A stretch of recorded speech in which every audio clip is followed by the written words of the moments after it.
Hola y bienvenidas a una nueva inmersión aquí en The Deep Dive. Hoy vamos a explorar una de esas tecnologías que, bueno, suenan a futuro muy lejano, pero que se están diseñando ahora mismo y que podría ser uno de los pilares de las redes 6G. Hablamos de la capacidad de un sistema para hacer dos cosas a la vez que parecen pues casi incompatibles: comunicarse y simultáneamente detectar objetos en su entorno. Para ello, vamos a analizar un artículo de investigación de la Universidad de Nueva York.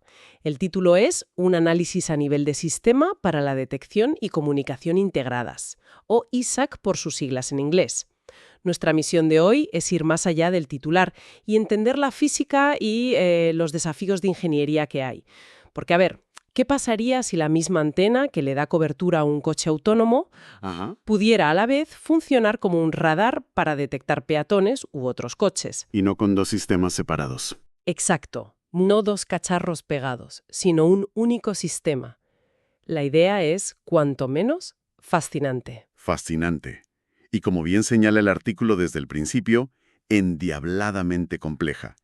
Porque aunque la idea de unificar sistemas para ahorrar espacio, energía y costes es muy potente, la realidad es que la física fundamental de cómo se propagan las ondas de radio para comunicarse y para detectar son dos mundos distintos. Ah, Y el artículo pone el dedo en la llaga. Esas dos funciones están en conflicto directo. Ahí es donde empieza el verdadero rompecabezas de ingeniería. pues empecemos por la parte ilusionante, el porqué de todo esto. El documento menciona aplicaciones que te vuelan la cabeza, fábricas inteligentes donde los robots se comunican entre sí y a la vez mapean el entorno para no chocar. El Internet de las cosas también. Claro, redes de IoT que no solo reciben datos de sensores ambientales, sino que también detectan movimiento o intrusiones. Y por supuesto, la joya de la corona, las comunicaciones vehiculares. Un mundo donde la propia infraestructura de comunicación es una red de sensores conscientes. Y es importante tener esa visión, porque es el motor de toda esta investigación. Pero el artículo no es un panfleto de marketing del futuro, es un análisis de física, y nos obliga a poner los pies en la tierra casi de inmediato. Nos presenta el problema central, el meollo de la cuestión, la pérdida de potencia, o path loss. Que es básicamente cómo de rápido se debilita una señal al viajar por el aire, ¿no? Algo que sufrimos todos los días con el Wi-Fi cuando nos alejamos del router. Exacto. Pero aquí está la clave.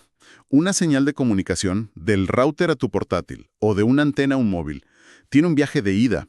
Su potencia disminuye con el cuadrado de la distancia. Vale, Si duplicas la distancia, la señal que recibes es 4 veces más débil. Es una degradación considerable, pero, bueno, manejable. vale. ¿Hasta ahí? ¿Todo normal? El problema es que una señal de radar no funciona así. No basta con que la señal llegue al objeto. Tiene que chocar contra él, rebotar y hacer el camino de vuelta hasta la antena que la emitió. Ah, es un viaje de ida y vuelta. Eso es. Y esa doble distancia tiene una consecuencia brutal. Su potencia disminuye con la cuarta potencia de la distancia. Con la cuarta. Con la cuarta. Si duplicas la distancia al objeto, el eco que recibes de vuelta no es 4, sino 16 veces más débil. Un momento. Cuadrado contra cuarta potencia. La diferencia es abismal. Entonces, si un sistema intenta hacer las dos cosas a la vez, a una distancia determinada, la señal de comunicación llegará perfectamente, pero el eco del radar será casi inexistente. Ahí lo tienes, ese es el nudo gordiano del problema. No es un detalle técnico, es una ley física fundamental. Un sistema ISAC vive con esa esquizofrenia. Una de sus personalidades, la comunicación, es mucho más potente a larga distancia que la otra, el radar. Y todo el artículo gira en torno a cómo modelar y, si es posible, gestionar este desequilibrio inherente. ¿De acuerdo? El conflicto es evidente. ¿Cómo se empieza a estudiar algo así? El documento propone un modelo. Una estación base de doble función, DFRC, la llaman, Sí. que actúa como emisor receptor de radar, lo que se conoce como radar monoestático. Y para analizar cómo se reparte la energía, introducen un concepto que me ha parecido muy visual: el acoplamiento de canal. Que es en esencia una forma de describir la geometría del problema. ¿Están el usuario de la comunicación y el objetivo del radar en la misma dirección o en direcciones distintas? Exacto. Podemos explicarlo con una analogía. Pensemos que la estación base es una linterna muy potente. El primer caso es el canal totalmente acoplado, que en el artículo lo marcan con una letra griega, beta, igual a 1. Vale. Aquí es como si quisiéramos iluminar a una persona que está leyendo un libro y justo detrás de ella detectar un objeto. Como están en la misma línea, un único haz de luz potente nos sirve para las dos cosas. Y en el extremo opuesto tenemos el canal desacoplado, con beta igual a 0. Siguiendo tu analogía, la estación base es ahora una linterna mucho más sofisticada, con dos focos orientables. Puede enviar un haz de luz suave hacia la persona que lee y a la vez un haz súper concentrado y potente hacia el objeto que está en otra dirección. Gestiona los dos recursos de forma independiente. Eso es. Y claro, en medio están todos los casos de acoplamiento parcial. Pero, claro, aquí viene la trampa. Si tienes dos focos, tienes que decidir cuánta batería dedicas a cada uno. No puedes poner los dos al máximo a la vez. Imposible. Y aquí entra en juego el otro parámetro del que habla el artículo, la letra alfa. Precisamente, alfa representa esa decisión, esa priorización. Si los haces no son el mismo, cuando beta es menor que 1, el sistema se ve forzado a elegir qué porcentaje de la potencia total, alfa, va a la comunicación y qué parte, el resto, 1 menos alfa, se dedica al radar. Es un juego de equilibrios. Totalmente. Esto no es una solución mágica. Es una negociación constante, un juego de equilibrios y sacrificios. O mejoras la comunicación a costa del radar, o viceversa. El objetivo del modelo matemático del artículo es ponerle números a ese sacrificio. Y aquí es donde la cosa se pone de verdad interesante. Porque para cuantificar ese sacrificio, los investigadores derivan la que es para mí la ecuación central de todo su análisis. La ecuación del punto de operación SNR, la número 9 en el documento. Sin duda.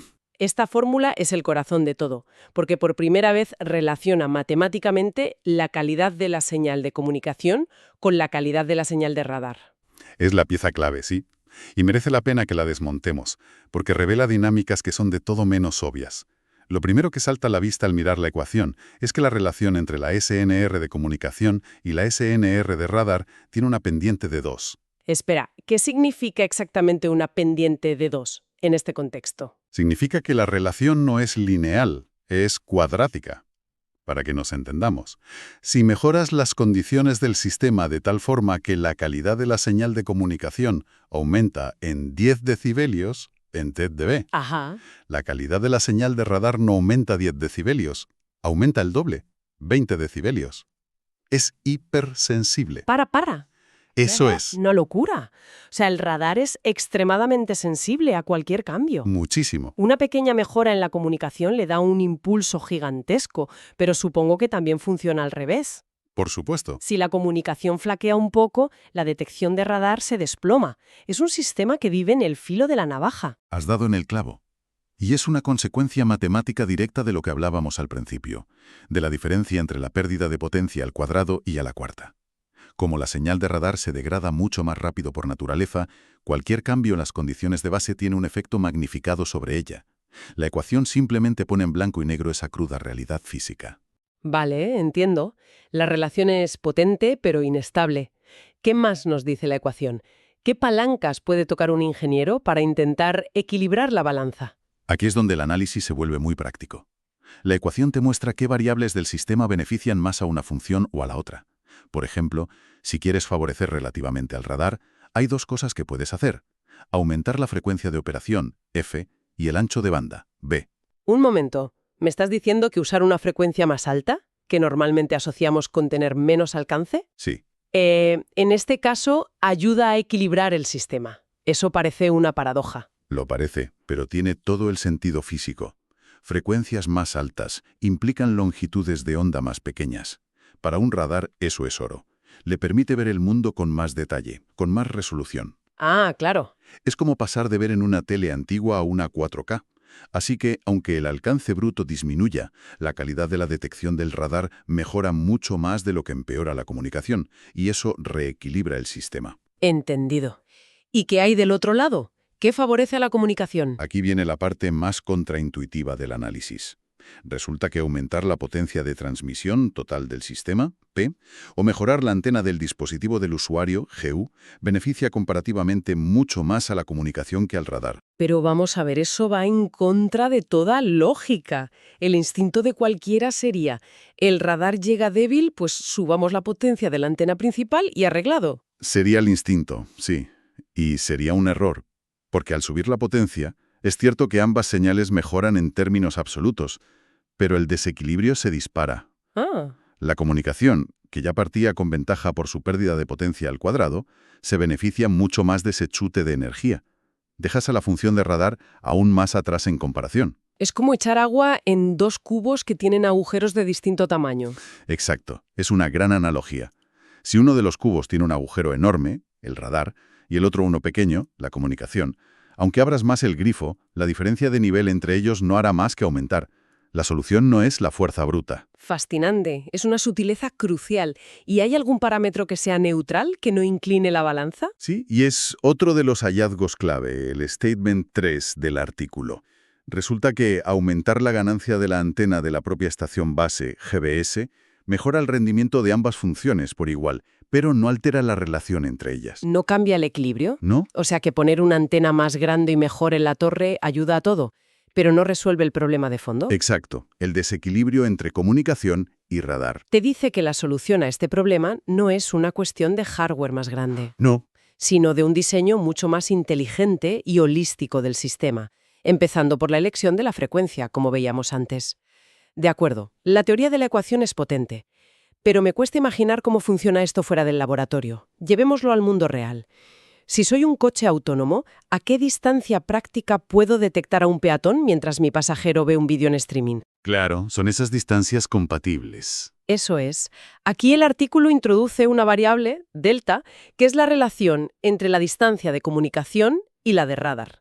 El escenario ideal para el coche es que delta sea 1. Que puedas detectar a un peatón a la misma distancia a la que estás dando servicio de Internet al coche. Exacto. Y es aquí donde el análisis se convierte en una sentencia. Y una bastante demolidora para ciertas tecnologías.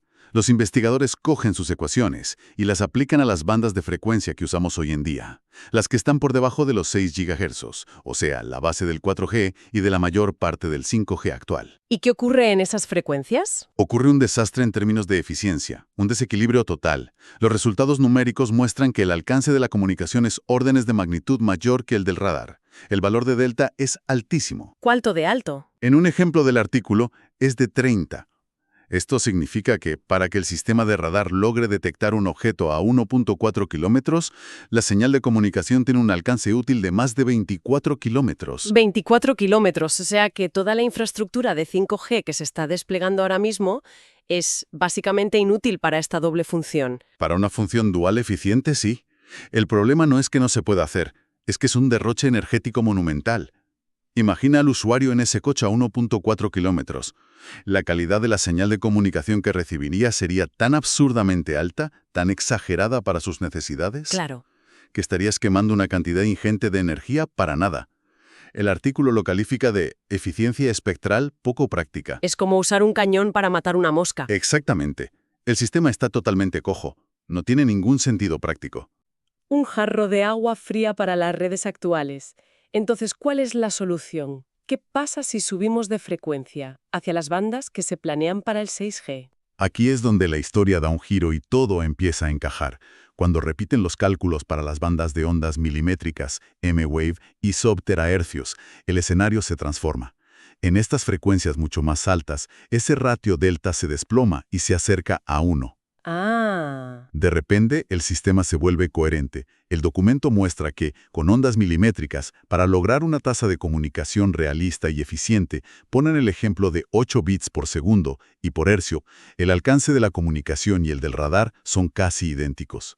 Por fin, el sistema está equilibrado. Ah, entonces el nudo gordiano del que hablabas al principio, esa diferencia entre el cuadrado y la cuarta potencia, ¿Sí? no se deshace con un truco de software o con más potencia.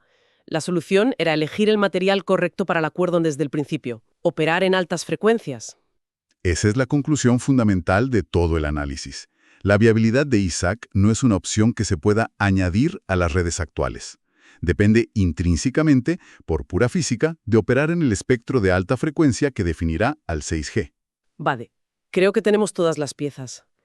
¿Qué nos llevamos de todo esto? Si tuviéramos que resumir las grandes ideas de este análisis. La primera es que el sueño del 6G, de integrar comunicación y radar, el ISAC, es tecnológicamente posible, pero choca con una barrera física. La señal de radar se debilita con la cuarta potencia de la distancia, mientras que la de comunicación lo hace con el cuadrado. Este es el conflicto original. La segunda, que como consecuencia de ese conflicto, diseñar estos sistemas es un constante tira y afloja. No se puede mejorar todo a la vez. Hay palancas como la frecuencia o el ancho de banda que favorecen al radar y otras como la potencia de transmisión que, de forma contraintuitiva, benefician más a la comunicación. Acentuando el desequilibrio. No hay soluciones fáciles. ¿Y la tercera? Y quizá la más importante. Sin duda, la conclusión más importante del documento es que, para que esta doble función sea práctica, eficiente y equilibrada, sobre todo cuando el usuario y el objetivo están a distancias parecidas, ¿Como en el coche autónomo? justo. Para que eso funcione, el sistema tiene que operar en bandas de alta frecuencia, como las ondas milimétricas. Las redes que usamos hoy, las sub-6 GHz, son fundamentalmente inadecuadas para este propósito. Aunque complejo, es ideal. Un emisor, un receptor, un objetivo. Todo en línea de visión directa, sin obstáculos. Exacto. Y el propio artículo reconoce esta limitación. El siguiente paso, el verdaderamente difícil, es llevar este modelo al mundo real. Un mundo con múltiples usuarios pidiendo datos, múltiples coches y peatones que detectar, y todo ello en el caos electromagnético de una ciudad. Lleno de edificios que crean rebotes, ecos. Zonas de sombra. Así que la pregunta para reflexionar es, si el equilibrio ya es tan delicado y la optimización tan compleja en un escenario de laboratorio, ¿cómo diablos se puede gestionar este sistema en el centro de Madrid o Barcelona en hora punta? Ese es el verdadero salto que separa la teoría de la realidad del 6G. Una pregunta que definirá sin duda la próxima década de investigación. Y con esa reflexión sobre los desafíos que nos esperan, nos despedimos. Gracias por acompañarnos en esta inmersión profunda.